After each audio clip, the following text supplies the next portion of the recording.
Kevalam, Bhavana Kevalam, Bhavanama Kevalam,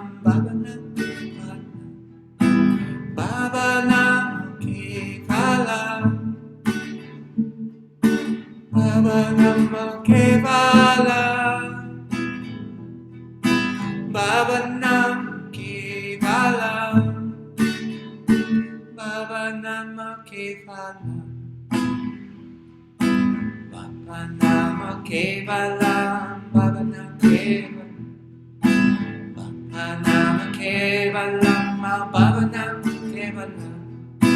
Bhavanam Kevalam, Bhavanama Kevalam, Bhavanam Kevalam, Bhavanam Kevalam, Bhavanama Kevalam, Bhavanam Kevalam, Bhavanama Kevalam, Bhavanam Kevalam, Bhavanam Kevalam, Bhavanama Kevalam, Bhavanam Kevalam, Bhavanam Kevalam, Bhavanam Kevalam, Bhavanam Kevalam, Bhavanam Kevalam, Bhavanama Kevalam, Bhavanam Kevalam, Bhavanama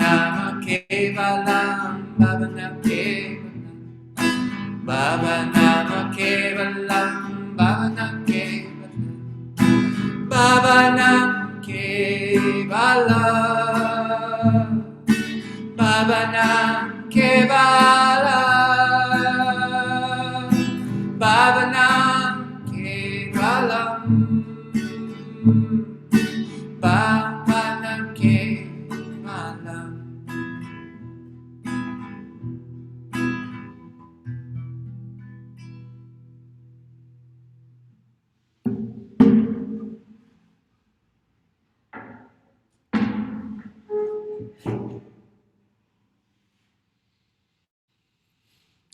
Namaskar to everybody. Welcome to our 15th and final study circle on Monday evening study circle. And today also is Christmas Day. I do not know if in your location you can feel the Christmas vibration or if you celebrate this holiday or not.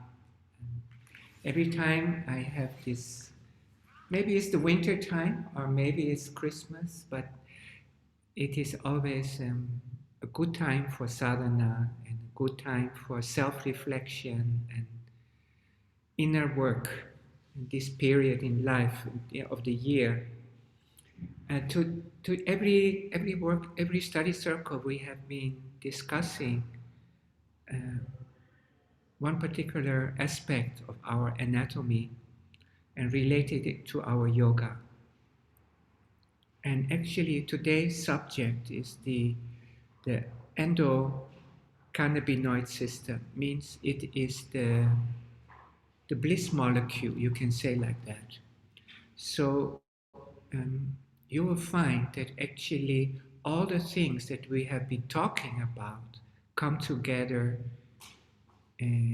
for today's workshop, for today's study circle. So the adjustment of the glands, the nerves, the adjustment of all the physical functions actually only have one purpose, and that is to increase our sense of bliss. So this is the culmination actually of all our previous discussions and research. And so without adjusting our endocrine system, without adjusting our gland and our neurological system, without adjusting our connective tissues, our muscles, and all the other things, the experience of bliss becomes more difficult. And so through asanas, through our breathing, through our diet, and through our meditation, we actually um, tune our body such a way that we can experience bliss. Now, today we are going to talk more about the scientific approach to the experience of bliss. And there are different scientific disciplines. And one is called neurotheology. And neuro means the nerve system, and theology means the knowledge of God, or the study of God. So neurotheology concerns itself with exploring how the neurological systems change and how these neurological systems reflect the spiritual experience. Now, I do not know if you remember when we talked about the brain, and we actually discussed that our brain has different parts, okay, and there's not one part of the brain that controls our I feeling, our identity feeling. So means to say that every part of the brain has one aspect. Maybe it's the memory of, maybe another part of the brain has the sense of where we are in space. Maybe another part of the brain has the experience of what we see, the visual part. There's not one part of the brain that can say, this is my identity, this is my central person. And now we have discussed that when we do our meditation and we bring attention to the prefrontal lobes, means to the forehead, and you will find that other part that is more blood flow to the prefrontal lobes. So the research, and this is very interesting, if you're interested, in your teacher's guide, I mentioned somebody's name, Andrew Newberg. And he has been writing a lot about the neurological changes that happen when we do meditation. So he has done research, and he has done a lot of brain scans on meditators. And so he found that people who do meditation, they have more activity in the prefrontal lobes. And they have reduced activity in the parietal lobes, which are the back part of the brain.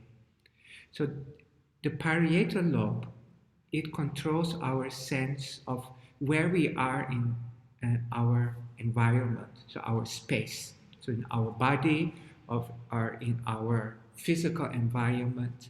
And so as we all know that after doing meditation, we develop a different sense of our physical body. And sometimes we even forget where we are with our body. And this means our parietal lobes, and from the neurological side, the parietal lobes get less blood flow, and so they become less active, and we lose our awareness of the body. Now, of course, this is just an approximation, but this is what Western science today recognizes as one reason that in meditation we develop a new sense of our physical side. And there are many other chemical changes, and we have discussed before also about in the spirituality. But the main point is that as we transform our glands and we transform our neurological functioning, we develop the pathways that allow us to experience bliss. And it's very interesting that the Western science, they've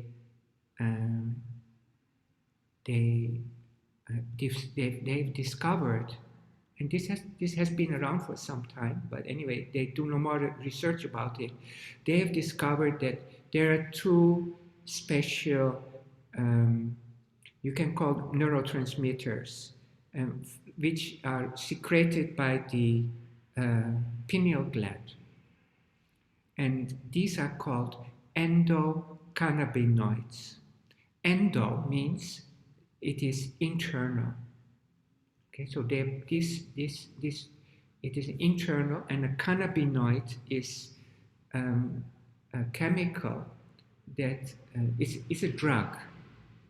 Okay, so it's a drug that is produced by the body, and so it's an endo means an internal cannabinoid. Now, cannabinoids. This term comes from cannabis. So cannabis is like hashish or marijuana, or I do not know how you call it in your area. It's something people nowadays, they like to smoke. And actually in the yoga traditions, many of these Indian sannyasins, they smoke cannabis and they smoke this hashish. Now, in our yoga system, we don't smoke this thing, but we do our meditation, and through our meditation and our asanas, we develop the chemical pathways that allow our body to produce more bliss molecules. You can say like that. So this bliss, and we call ananda. And so in Western science, they now call one of these bliss molecules anandamida. So ananda and M-I-D-E, anandamida. And these bliss molecules are the result of a very long pathway. And so our pineal gland secretes these bliss molecules. And in our body, there are also enzymes that can block the bliss molecules. And so, if our body produces these endocannabinoids, then we feel release of pain, we feel relaxed, we feel things are very smooth, and we feel joyful. And so that's why people smoke these drugs, because they want to get this experience. Now, yogis, we have this internal drug, you can call like that. But this internal drug, this internal cannabinoid, that is not experienced by everybody, because the enzymes, different enzymes in the body block their role. Okay, so I hope you understand that within the body, if it's not adjusted well, if it's not sensitive to these pineal gland secretions, it will not experience this sense of bliss.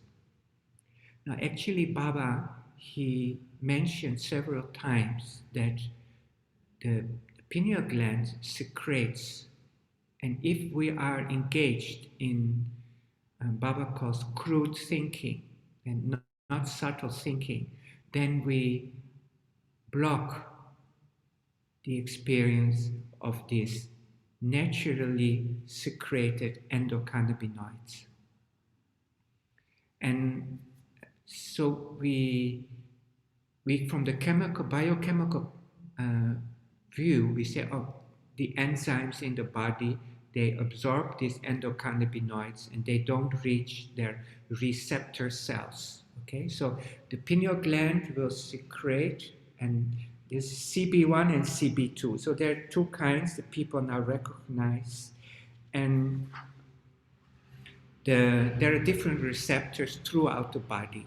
And usually the pineal gland, from the Western point of view, the pineal gland secretions help us relieve pain. So the if the body, if the person is engaged in more spiritual thinking, in higher thinking, then the experience of bliss can become more powerful. Now, we can say maybe this positive thinking prevents these enzymes from blocking the endocannabinoids connecting to these receptor cells. Now, this is still speculation, and there's a lot of these researches. Many of these things could not have been done 20 years ago. So actually, this is still very much in development, and it's very unfortunate actually that people don't spend enough money on research of yoga, on the biochemical balance of the body. And the yoga research, though there is more and more, it's still very much limited when you compare it to other research. The most research focuses on how we can produce medicines to get this kind of biochemical experience. And so it's mostly a commercial purpose. It's not really a research for knowledge. It's a research for knowledge for profit, you can say like that. So it's unfortunate that because yoga, you can, you can earn some money maybe doing teaching asanas, but it's not like making billions or trillions of dollars by selling medicines. So this is a little bit unfortunate, but I think with time things will become different. Now, so Western research, so one thing they have said is that these endocannabinoids, they are a kind of the highest in a pathway of chemical transformations.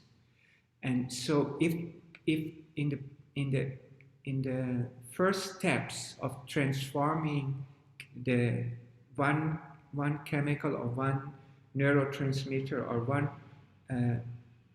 hormone, if there is a problem, then we cannot experience that much of these bliss molecules. So it is these pathways have been recognized in some ways, and but we can understand that the bliss experience is the result of an adjustment in the body that has to take a long time. So this ecstasy, and that ecstasy that we experience sometimes when we do kirtan or sadhana or we hear Baba stories, and we get so absorbed in that spiritual vibration, and the tears start to roll, and we become totally transformed. Actually, this experience happens actually somehow in everybody. Okay. And so it is a human experience that most people are aware of, and yogis, they cultivate this experience. So this and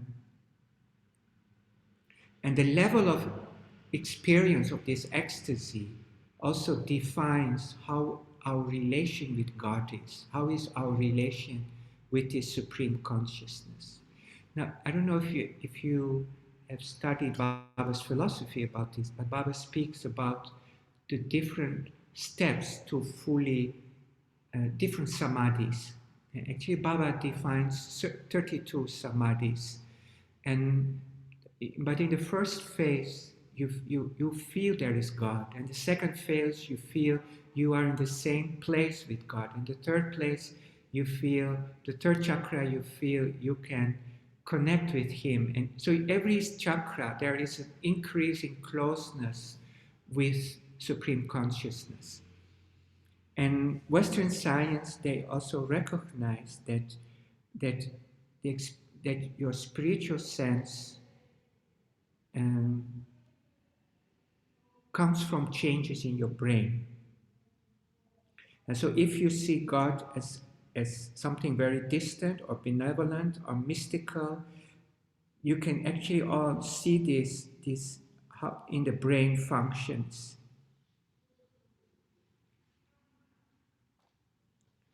And the most loving, the most loving part of the Supreme Consciousness, the most loving approach to Supreme Consciousness comes from our prefrontal lobes. And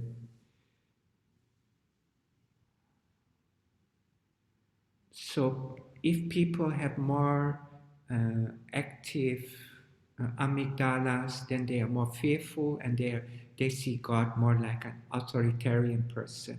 Now we have already seen yoga practice, the asana practices can reduce amygdala function and anxiety goes down. When anxiety levels go down, you can develop a more loving connection with this Supreme Consciousness. And so this is something that Western science also recognizes.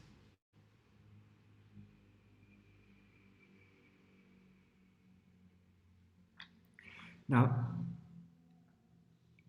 in science, you find all kinds of people. Okay, so there are some people they say that okay, spirituality is just a neurological change, and this neurological change doesn't help our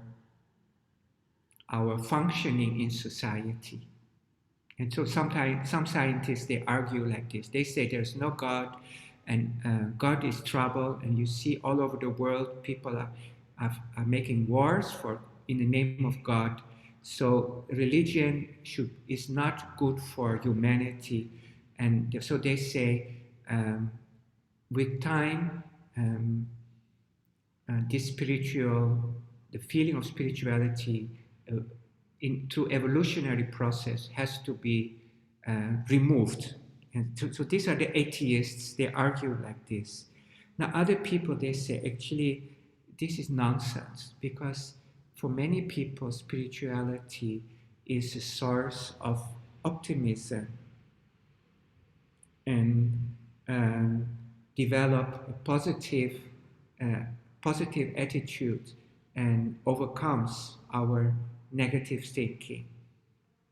So for other scientists, they argue in this way. So both ways you can find people, they argue in favor or they argue against. But for us, what I think is important is that bliss is recognized by Western science as the product of a chain of pathways. And many small steps affect this change of pathways. Now, I do not know if I sent 16, I wrote something about 16 points, and I call it the yoga of bliss. But if you analyze if you look at Baba's 16 points, you will actually find that all these practices Baba suggests are geared towards growing a more blissful experience.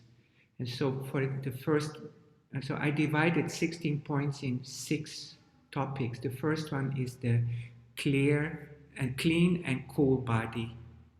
And so Baba emphasizes very much that we keep our body clean and we keep our body cool. And we do our asanas, and so we have all these different aspects in our to balance the body. And the second is about diet and fasting.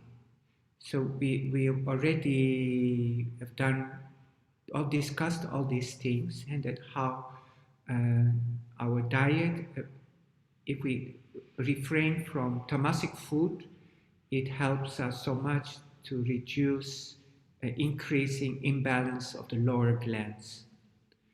And So every aspect, how we have to take bath, and Baba says taking bath, you have to sit down and first pour water on the navel and then on the back side of the navel and then over the spine. Actually, all these activities are geared towards fine-tuning the body so that the lower tendencies don't block the experience of spirituality. Baba has mentioned a lot about oaths and strict adherence to Ishtar Adarsha, and Baba also talked a lot about uh, this group meditation and joining seminars and all these activities. If we are surrounded by spiritual people, and just being with spiritual people already helps us become more sensitive to spirituality in our own lives. And so these 16 points are actually the path to fine-tuning our own body and mind to experience more deeper our bliss. And now the, the, the, the factors that destroy our sense of bliss are stress or negativity or um, negative, this is tamasic food. So there is research even on people with cancer that kirtan and meditation helps them fight better their cancer infections. And this we have discussed also, that through the neurological system, uh, means our thoughts can create the hormones that help us increase immune activity and create more healthier tissues. So this is all, we have discussed all these aspects before. Now this, one more thing I wanted to mention about this is that the Western scientists also recognize how the thoughts affect the pineal. And so if there is a strong focus on the pineal gland, it increases the secretion of the endocannabinoids. It means the bliss molecules. So this we all know, and Baba always says that a person of wisdom keeps his focus on the Guru Chakra, means the pineal. And so this is all very much in tune with our with Western science, and I think yeah, I'm actually very happy that we could complete this journey and go through it. And Baba says the human body is a biological machine. Nobody deviates from this rule. All physical bodies are biological machines. The different types of lessons in Ananda Marga Sadhana are designed to strengthen the different chakras and control the propensities. So, and I don't know if you remember in the first quotation, in the beginning of your teacher's guide, and Baba writes that, again, the same. Baba says the human body is a biological machine, and the mind controls this body-mind machine, and through its direct connection, interaction with the glands and the hormones and the nerves. And this relationship is at the heart of the science of biopsychology. Now, I'm wondering if anybody has questions about this. This is actually very much the culmination of all the things we have been talking about.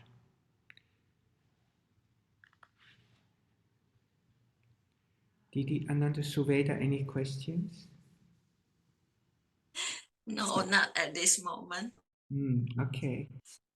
Kalyana, how about you?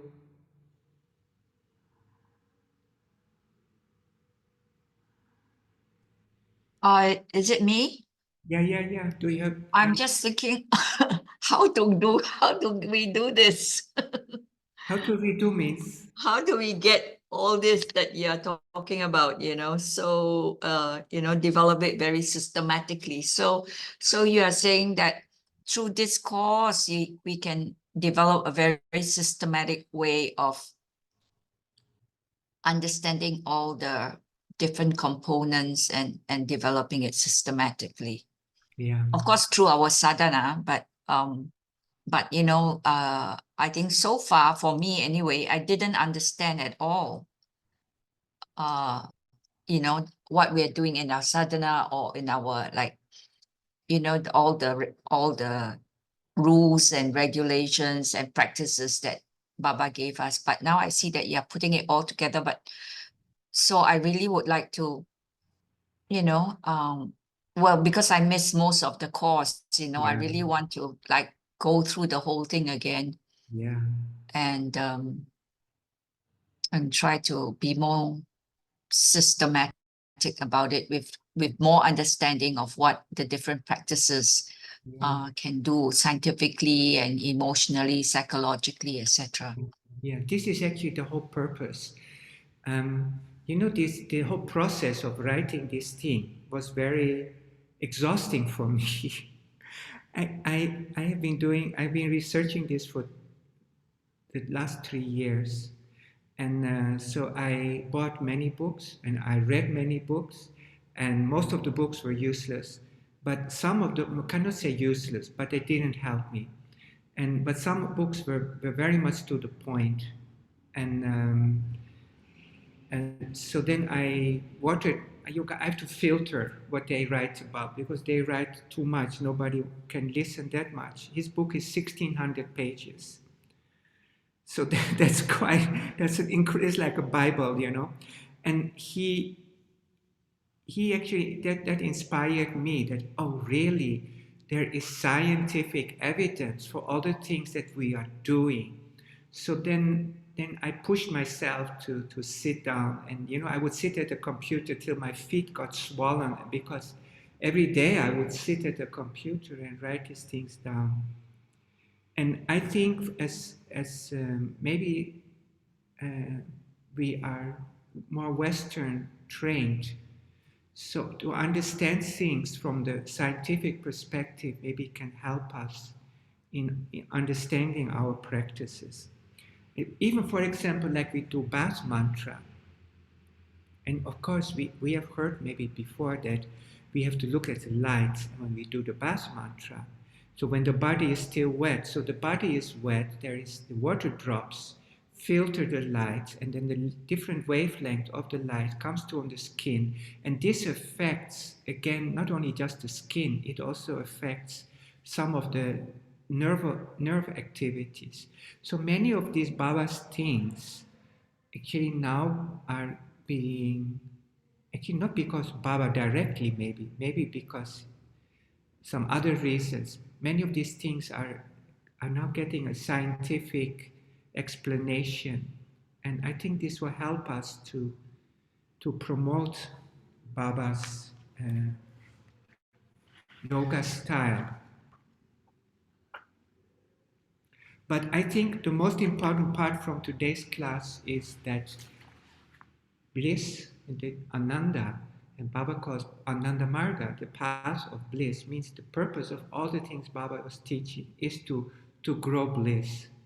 Now, how do we grow the bliss? Well, there are many different small steps, and like when we use water after toilet, or the way we take baths, or the the food, or the people we meet, or the things we do. All these small actions actually add up, affecting our sensitivity to these bliss molecules. And this is supported by science. And so in yoga, we say, okay, if you have the umbrella of ego, you cannot experience bliss. Baba says, infinite grace showers on everybody. This is the philosophical language. Now, the scientific language is, okay, if you're stuck in vanity, your glands function in a different way that produce the enzymes that block the um, the bliss molecules connecting with the receptors in your body. And this is the same thing, but it's a different way of saying it. And I think it's quite inspiring. Now, actually, last week we talked about prana, and Didi Ananda Lolita, she has asked me some questions. And I think it's good to share this in the group. So I mentioned to her we would talk about it openly. And Didi, she was in our class regularly before, and then she went to the States and she got busy there. So, for example, she says, from the scientific perspective, what would you say about number one? Why not touch water or drink or eat for 20-30 minutes after asanas? Now, last week we talked about energy, and we also discussed that the main point I feel from last week to remember and to share is that when we slow down the breathing, there is a desaturation of oxygen, means their oxygen levels are lower, and this causes more electric activity in the body that then affects the biochemical balance. And this is Western approach, okay? So if you see that from the Western approach, and they they uh, focus very much on the electric side, the electric charges of the in the body, and so the if we bring water in touch with the body, maybe the electric charges there will be changes again in the flow of electricity in the body, and this will kind of um, negate the benefit we get from doing our asanas and pranayama. So this is what you could consider. Okay, so from Western point of view, they don't talk too much about chi or prana. They talk more about the electrons activity and the free radicals. And so they say that if there is too much oxygen in the body, then there is a bigger chance for the formation of cancerous cells. And so again, I do not know if you have noticed, but for example, in half baths, and we wash our nose. And so we put water in the mouth, and then we bring water through our nose, and we clean out some of the mucus that is, in our nasal cavities. I don't know if you noticed, but after doing this kind of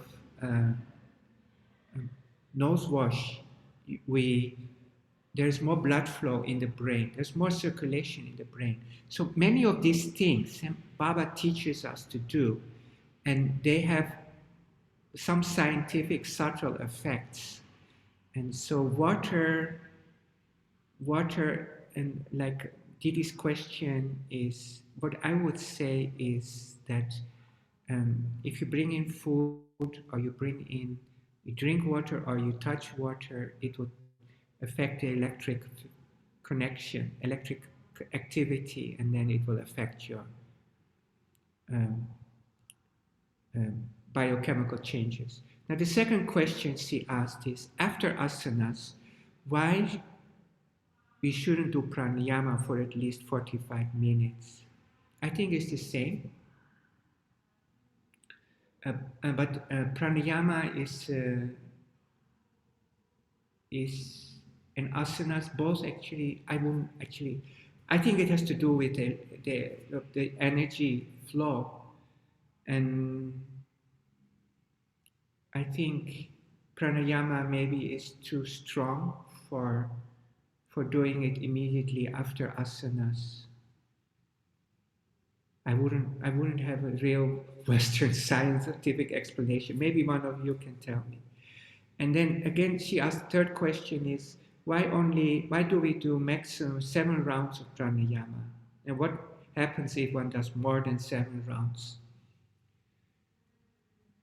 Actually, honestly speaking, I have opinion, but I don't know what scientific reasons there are.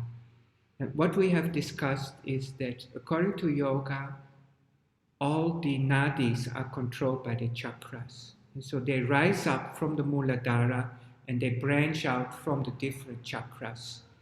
And so when we do pranayama, we focus on the chakra and we shouldn't overload the nadis. Now, this I have heard about people who did pranayama excessively and they went crazy. Okay? So their nerves broke down and they lost total mental balance. So I think Baba's guidelines are very correct and to the point and very detailed. So I would stick to whatever Baba says, whether we understand it or not. But at least we try to understand some of the things. I don't know if anybody else has some other sharing to these 3 questions from Didinanda Lolita. So why do pranayama after asanas and not before asanas? Why not? We do it before asanas. Why not after asanas? Why can't we do it after asanas?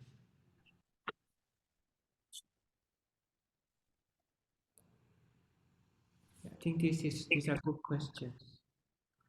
We miss her that she's not here. She is in the States. I'm here now. Oh, you're here, right? Nice. Namaskar. Namaskar. Namaskar. Actually, related to this question, for example, when students come, like to the yoga classes, we advise them certain guidelines. And one of them was that not to do in Ananda Marga's teaching that not to do asanas outdoors. But nowadays, many yoga schools, they do yoga outdoors on the beach, on the meadow and all that. So could you please give some science perspective?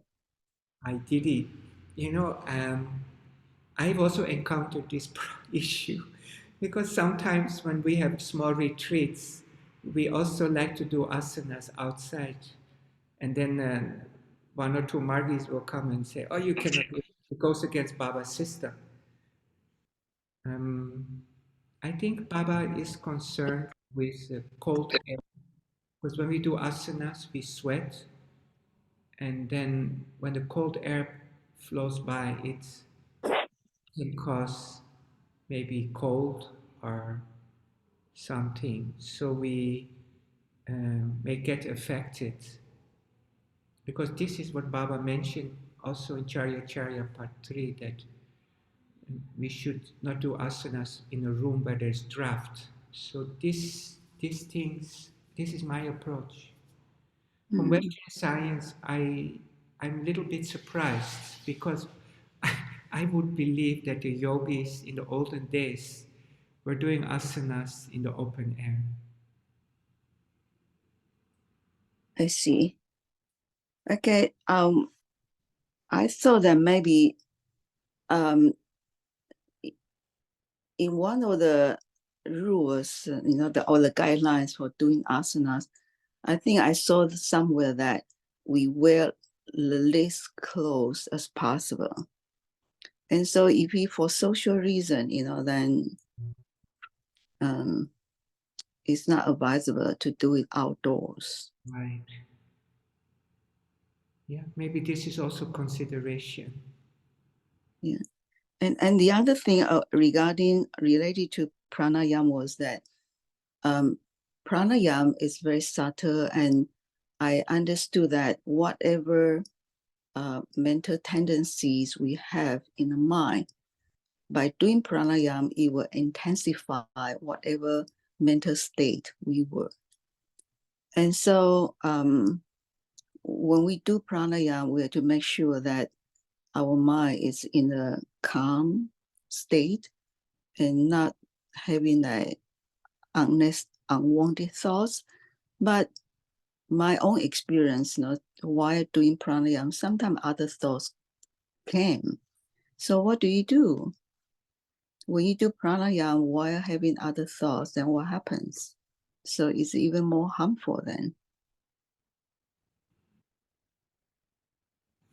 Yeah, this Baba's mentioned one story about his doctor was doing pranayama and he was thinking how happy he would be if he got a government position.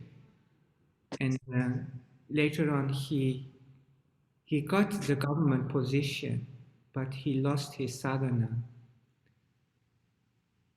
So this Baba mentioned this story. I don't know where I heard it, whether I heard from SS or from somebody. So actually, this is also, yeah. But many people do asanas and they come out of asana class with more focus than before they come into the asana class. Yeah. So, And for some people, actually, it's easier to meditate after asana, actually, for some people. because the glands are more balanced and the nerves. Yeah. And mind is more calm and more relaxed. Yeah. I think pranayama in our meditation is fourth lesson. So usually if we do first lesson for at least 20-30 minutes, then also first lesson. Actually, Baba say it's better to do long first lesson, no? Then it's already more than 30 minutes, then you do fourth lesson. I mean, if we do meditation after asana, it should be okay. I mean, if we can do longer first lesson, then when the mind is calm, then do the fourth lesson. Yeah. So I don't know if you remember, we talked about this before, that when we do, for meditation, in the first 20, 25 minutes, the mind maybe not so steady for most people because the, the sympathetic hormones need about 20 minutes to leave the system, to be removed from the system. And so the sympathetic nerve, this is what a normal person who has a job and who has social responsibilities, they are more hyper. And so when they go and sit down for meditation, it takes about 20 minutes to adjust their body system. Now most people, they already, after 20 minutes, they feel very happy. But actually, according to our understanding, it's only they just remove the tension from their body. They haven't really gotten into the deeper sadhana. And but the first step is the first 20 minutes, and then I can understand why Baba would say, okay, you have to do the first lesson longer time, so that you can experience what is beyond your sympathetic parasympathetic experience. And so the deeper we go and we move from sympathetic parasympathetic to more what we would call the central nervous system, you're more in the prefrontal, and finally you go into the sixth lesson, the Dhyan lesson, which is focusing on the pineal gland. And then you actually, if you go deep enough, move out of the nerve system. So this is, it makes all very much sense. In some yoga traditions, and I think even Baba mentioned to Dada Chandranath, he should sit for 90 minutes every time, and 1.5 hours. This Swami Shivananda, he advised 3 hours, but he did only once a day. I didn't see him prescribe to do this there is one yogi, he would sit whole day. And so Baba doesn't want us to do that also, but yeah, the longer we can sit, we can overcome the first steps of normal mental disturbance, and then we can go into the deeper neurological system, and then we go beyond into Dhyan. And I think this is something that is very beneficial. Another point is Baba also encourage us to kirtan before doing meditation. So if we do 5-10 minutes kirtan, the mind automatically get more concentrate or more relaxed, right? So easier to do meditation. Yeah, now, if you want to have the more of this scientific perspective, that kirtan works with Alzheimer's disease prevention. There's research on this, and so people who grow older and they have these, these problems with cognition and they lose memory, kirtan can help. I've seen other research. Any singing, if you join a choir, it also prevents Alzheimer's. And so kirtan is also a form of breathing, actually. So there, but with sound. So it has double benefits. Yeah, kirtan is very important, I think, also.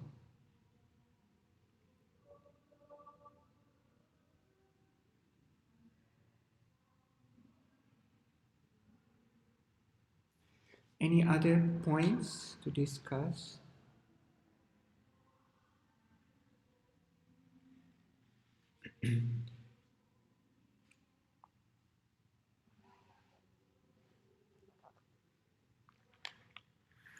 All right, so then we first stop here. Dr. Mohan, I Hi. have one. Dr. Mohan, I have one question. Actually, it's I remember you said the values Udana Vayam throat. Actually, I checked because I listened from other class, and I checked the book, Baba's book. He said Udana, the Vayu Udana is only in the throat area, not above. Because above I is just mental, checked right? the Baba's Okay. book. Yeah, thank you. That's means to say that because there is more mental, right? The Udanaya, because the I own. Akya chakra is the mind. It's not connected anymore to the 5 elements. It makes sense. Yeah.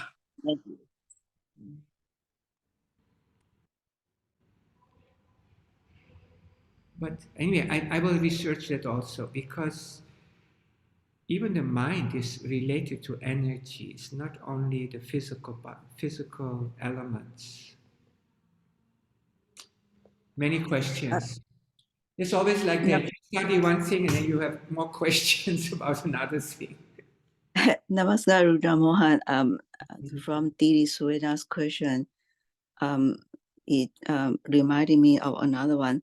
When we talk about pranavayu, we say it's like mainly for like a heart and lungs function and respiration and circulate, some kind of circulation. But Vyana Vayu is kind of entire body. So what's the difference in function between Pranavayu and Vyana? I'm thinking that in my mind, I'm thinking of Vyana Vayu also related to that kind of like coordination of all Vayus. What do you think? Yeah. And this is what I understand also. It is the homeostasis of all the different values. Yeah. So circulation, I would put under Vyana Vayu and not as much under prana. Prana is more the absorption, the intake of energy. And then the samana is the digestion of the energy, and the apana is the elimination. So these functions are this prana takes in, samana transforms, absorbs, and the apana eliminates. And so these three are all connected very much. And then Udana. Udana is the upward energy, so from the throat. Mm.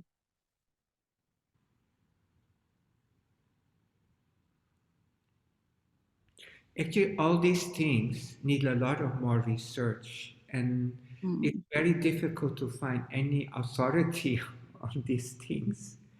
Yeah. I think. I think that even though Baba's explanation that all these different internal values localize in certain area, but I feel in some way they are all connected and then go beyond their specific locations. Yeah.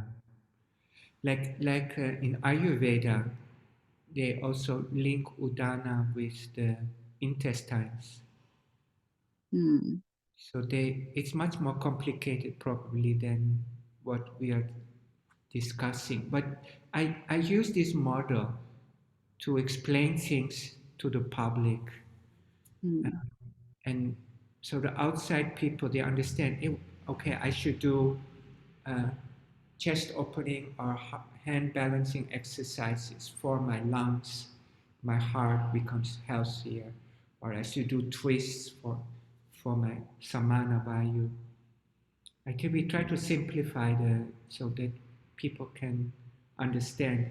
I think discussing these things, we find that intellect has a very much limitation to really analyze everything. And what really matters is realization, that we internally understand the things. So I think that's maybe one reason why,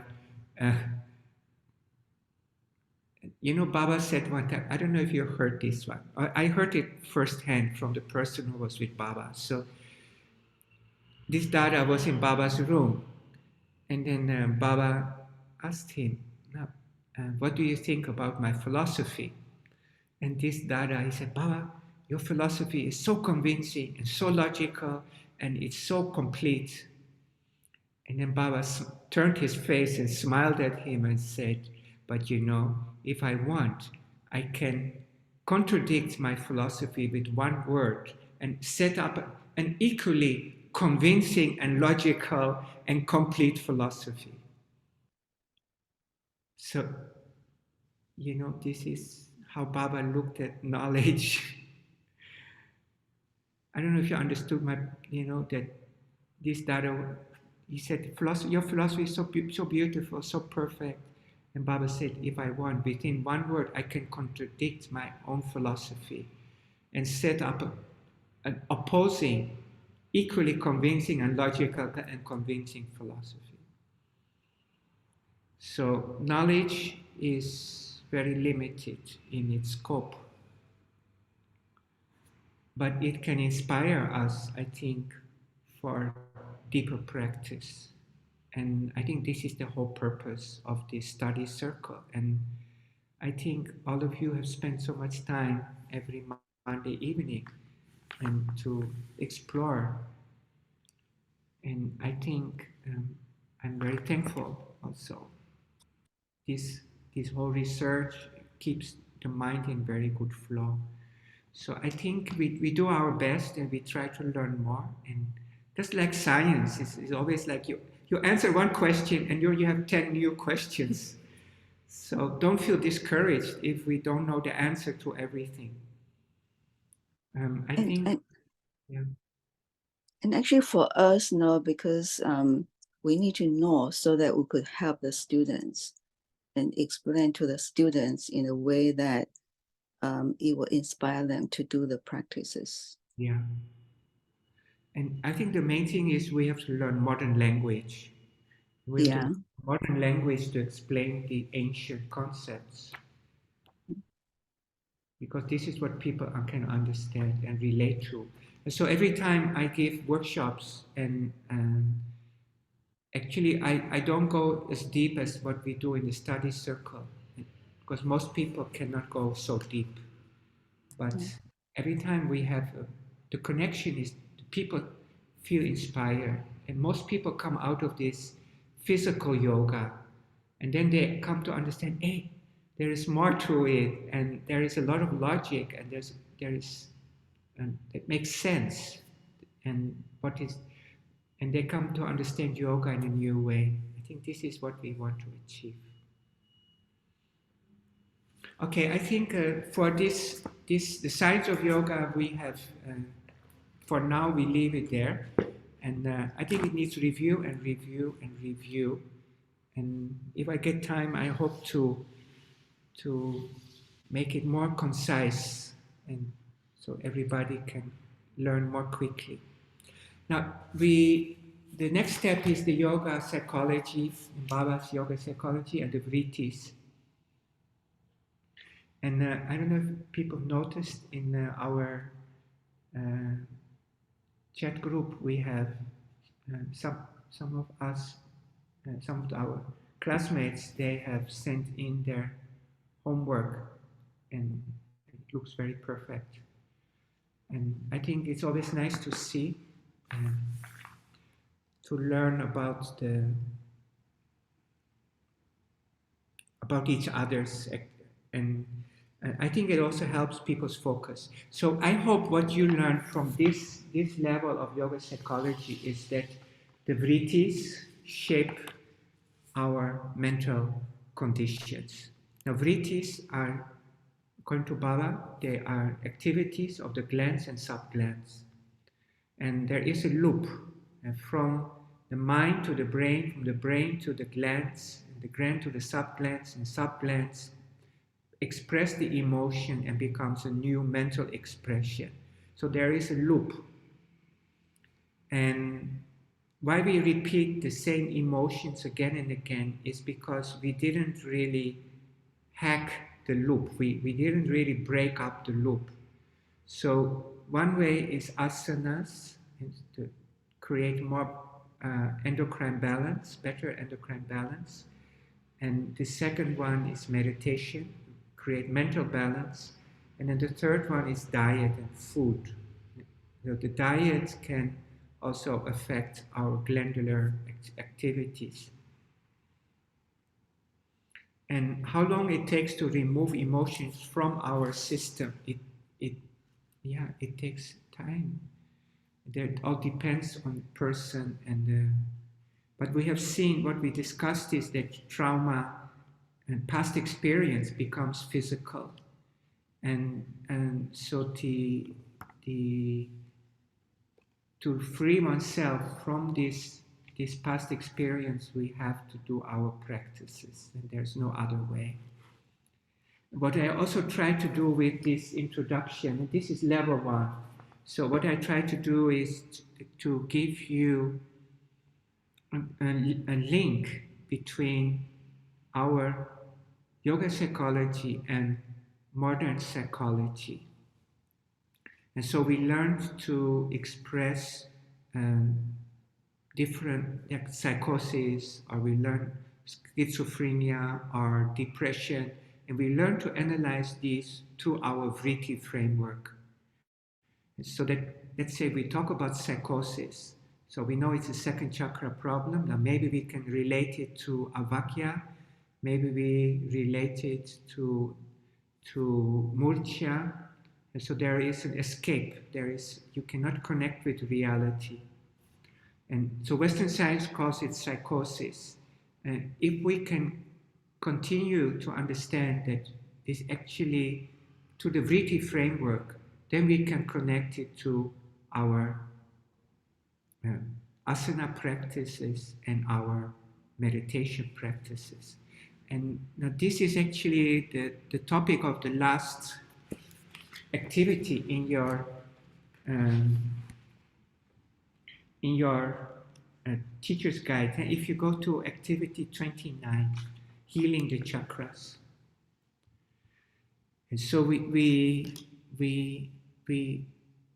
have learned about the sounds, and we have learned about which sound connects which vritti, so which root sounds there are. Now, Baba didn't openly continue to share how people can use these sounds in their personal meditation.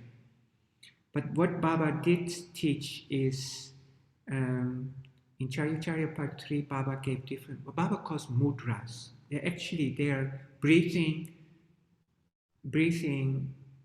with the chakras. And so from Muladhara up to, I think Baba wrote up to the Vishuddha chakra.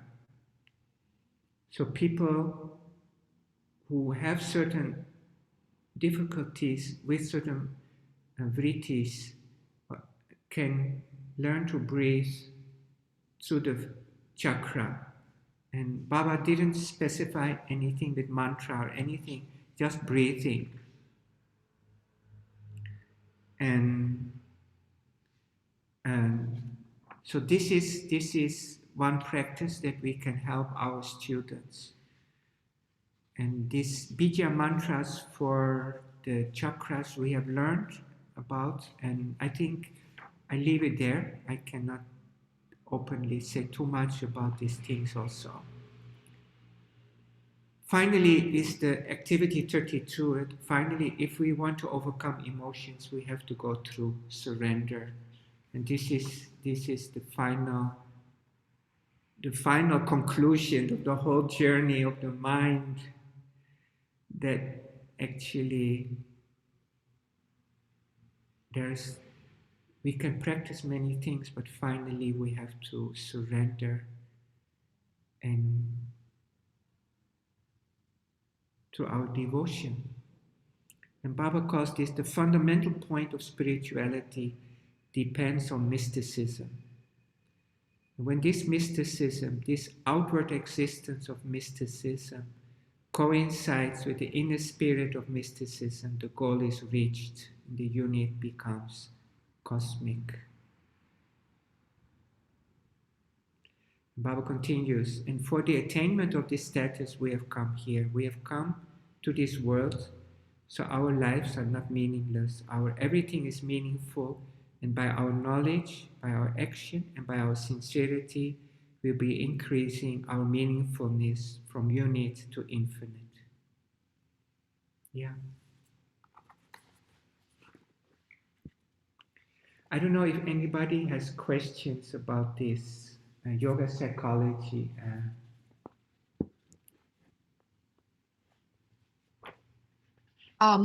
So I think, I need to go through the whole thing again. And so you are going to give another class? Actually, it's a very interesting question, Kalyani. We discussed it actually this afternoon. We had an online meeting. Uh-huh. I don't know yet how I would like to do in-person classes. And so we discussed it in Indonesia maybe in March. Oh. And we want to do kids yoga, storytelling, and we want to do yoga psychology. So I don't know. There was one sister very capable, and so she will make a schedule or plan, and then we see how we can. I think that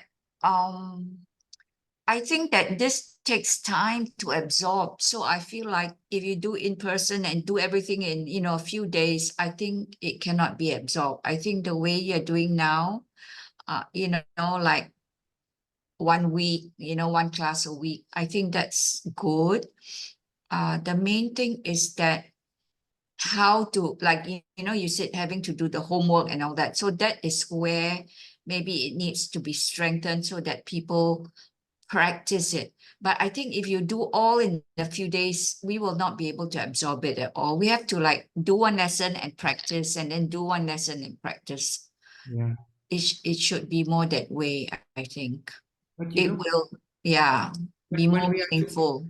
yeah, I can understand. Um, Yeah. let's see, Kalyani, because you see, we started this class with about 21 or 22 people. 35. 25. So we lost many people, 15 people, 16 people. And I think one reason is because people are so busy. And like now we did 15 classes. And I think this is very, very difficult and very hard to absorb. So I think you don't need to aim for a lot of people, you know, because not very many people will want to get into this and all that. So I think it's quite okay if they're only a very small number. But the main thing is that we have to practice to absorb, we have to absorb it, and it takes a lot of time to do that. this, this is level 1, This is, I started with level 2, and I made, that is 300 pages. And every vritti, I collected nice story, life example for the vritti, and then the scientific approach, and then some activities, and then the asanas. And then I gave this in 2 days. And then, these people, they are used to my yoga, kids yoga class. And they said, oh, teacher, my brain burst. So then I made this one. This is more like an introduction. Yeah. This is already watered down, Yes. And so if we want to do again online, I would do level 2. We can review level 1. We can review whatever we went through here, and actually we can add for self-study, because that is very suitable for self-study. Yes. And the second, because one thing I learned is that if you really want to learn something, you have to teach others. True. So actually, the second level is about teaching other people. Oh. And you can do it step by step. So let's say today we talk about one vritti, then you can use the content of that one in your class tomorrow. So it means you don't need to learn the whole thing. So this one already, the whole overview everybody got already, I think. And I think we need to explore more and study more about all this. But if we do online again, we have to do level 2, the next teacher's guide. And then level 3 is for psychologists. So it's more therapeutic and connected to the, whatever they're doing. Namaskar, Rudra Mohan. May I say something? Yeah, please. Even though not many people came to the online class, but for instance, I will say for myself, I'm not able to attend the class, but I listen to the recording. So I believe that those people who sign up, even though they are not in the class, but perhaps many of them do listen to the recording, and these knowledges are very valuable and very helpful. Yeah. And the other thing is that the other thing, I think, as you say, that each VT, you came up, in the 300 pages of the book, you came up with activities and more, whatever you mentioned just now. I think that'd be good, because, for example, yesterday, somebody asked me, Didi, what are the asana, what are the practice to overcome the victims of anger? Yeah, well, that's a very, Basically, that the third chakras, that there are many unwanted VIPTs, and so that individual approached me. very Um, yeah, I think for me, this yoga psychology opened the door, and there's so much to learn and to share and to explore. Um, I think in my class also I share piece by piece with the students, and I think it helps them uh, realize that balancing the mind is actually, according to yoga, is only possible by connecting with your spiritual self. And I think that is the whole aim we have, that people become more focused on their own spiritual self, and and learn to embrace their inner cosmic consciousness, so that they that way can overcome their whatever emotions there are. So this step by step, we guide our students in this, and I think it is, here are students, they are already with me for 3 years, and they come every week, once a week. And every time I give maybe 5 or 10 minutes talk about something, I think it goes into their minds. So this is a very, very big, what we discussed today is we would like to bring this to universities and the psychology department. And our yoga approach is not far away from what some Western psychologists also have suggested. So this is not something that is very far off for them. And in the teacher's guide, I also gave some references of Western psychologists who have also a body-based understanding of the emotions. And so this is something that we can help promote in academic circles, I think. So we just keep going, I think. And I think, thank you for Sister Kalyani that this online, I don't know if Nityananda Hari doesn't feel too much trouble, because every Monday she has to give us a link, and then she has to record, and then she has to put online. Oh, it's okay. I'm happy to do it. but Uh, could you do it on a different day, not Monday? Yeah, I saw your request. Actually, now I have class next year I'll be traveling also. So I don't know if I actually can commit. And I only have Monday evenings free. Yeah, because the Bukit Mentajam in Malaysia, I know there are 6, 7 sisters. Many of them would like to attend the classes, but it happens to be the Dhammachakra time for them every Monday evening. I think Also Mondays, usually people are very busy on Monday. maybe yeah, Friday. there's Let's do Friday. Masang. How about Friday? Thursday is better. I than think Friday is even worse. Most people Yeah. will have things on Friday. Yeah, Thursday will be good. For me, Tuesday or it's Thursday. Thursday, Tuesday, Wednesday, Thursday, I have class at Oh. night. I think we'll discuss it because Chinese New Year is coming up February, and then so January, February, everybody is also busy. If we start again, it will be probably only be in March. We can start after Chinese New Year, maybe, Hmm. Because And- maybe beginning of the year, people might have to do a lot of things and all that.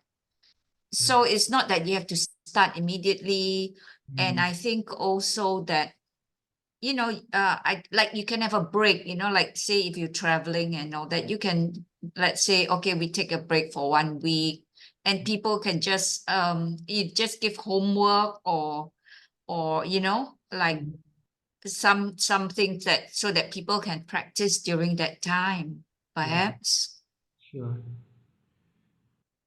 Yeah, I think it Okay. will be good if you have online class because just now, Didi Hari and I we were discussing after your trip in Bali, we want to have a WhatsApp group to follow up the yoga psychology.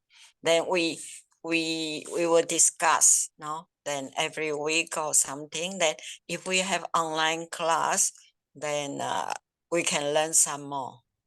Yeah, I think it will be very nice. And Actually, even when you are, miss it. excuse me, when you are doing the in-person training, will you provide the, how to say, the option that people who are in other places could also participate online? Actually, we used to do that, and then I feel it kind of interferes with the interaction with the people who are actually physically present. Because sometimes you have to focus on the computer, and then you have to focus on the people around you, and I prefer not to do that. The reason I mentioned about, for example, I am in this particular unit, and the Dhamma Chakra, you know, the primary focus is people who are attending in person, but they also have the computer there Yeah. for people who are in other places to be able to participate. So your primary focus is for the people who are attending in person.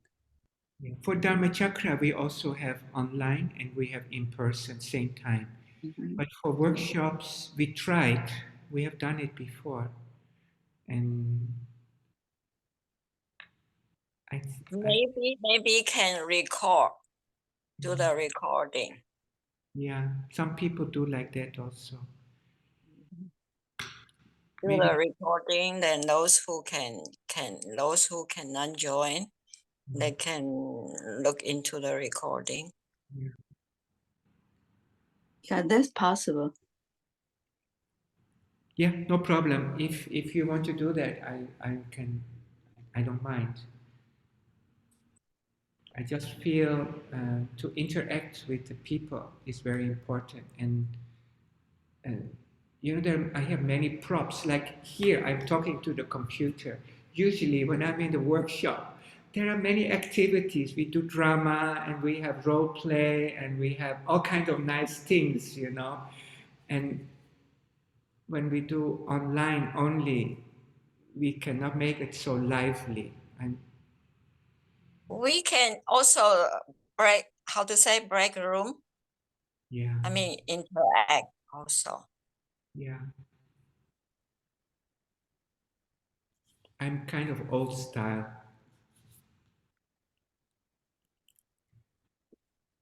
It's, I don't mind if people want to record or they want to do online while we do in person, but my focus is really in person, and I feel the best results come when we do an in-person connection. But if you do in person, how long are you going to take to do it?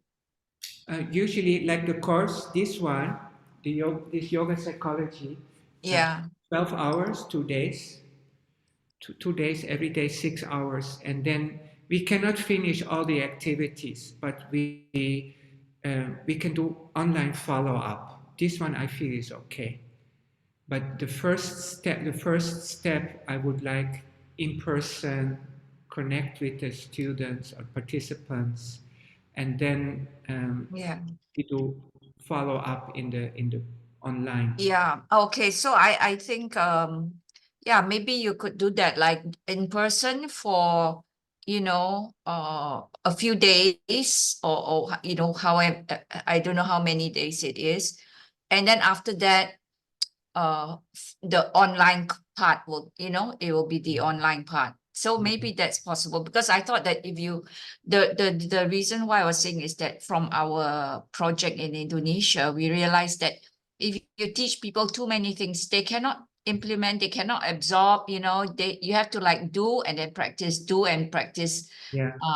and slowly get it.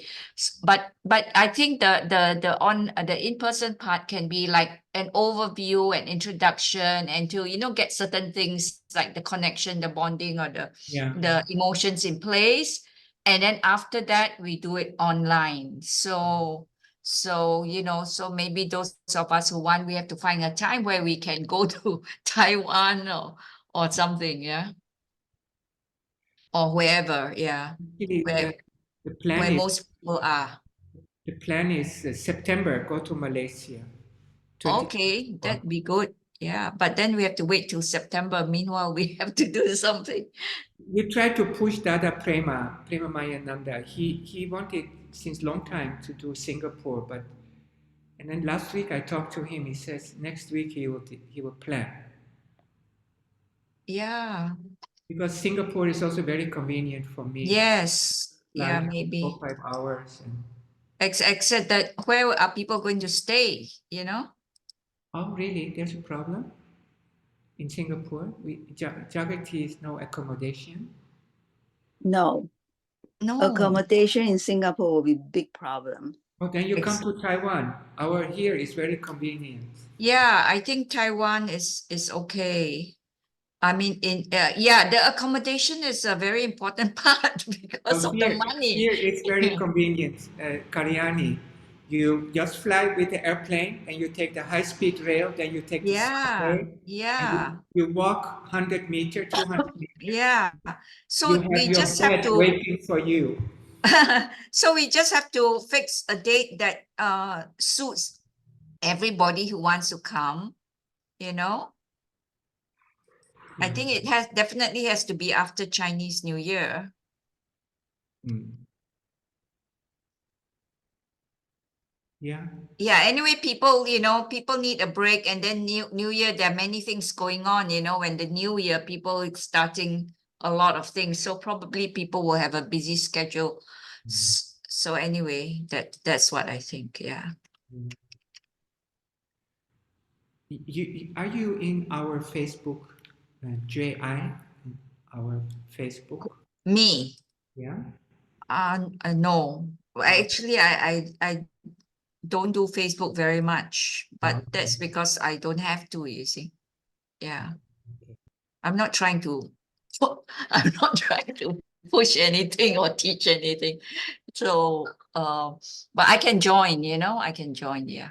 Because our schedule is there, our activities Oh, with advertised there. JI. Yeah. Is it J? I see the word behind you, JI. Yeah. Yeah. I can send you the link. I will send you. Yeah. WhatsApp. Okay. So anyway, then you can just whoever wants to sign up, and then we work out a date, a schedule for the in-person part. Okay. Yeah, I think that's very nice. Yeah. Yeah. I mean, to me, it's completely new, and I don't have a feeling at all for it. So I think it's going to take a long time for me to get into this. Yeah. This time you'll be in Anandanagar, right? So Yes. so maybe in India. I don't know if what Dada's plans are, but maybe we can do a workshop, because some other people also maybe will be interested from Yes. I don't know if there will be time. Uh-huh. All right, I think today is our closing day, and I want to thank everybody, especially our sisters, didis, and wish Happy New Year, and then we'll meet again online or whatever Baba arranges for us. Thank you very much, No, thank you. Brother Ramohan. Actually, I'm still working on the homework right now. And but I'm only doing the activity 27 because I don't know how to or rather activity 30 where you just doing the sounds, and I yeah. really I'm not able to do 27 right now. Yeah. Take it easy, Didi. Take it easy. Yeah.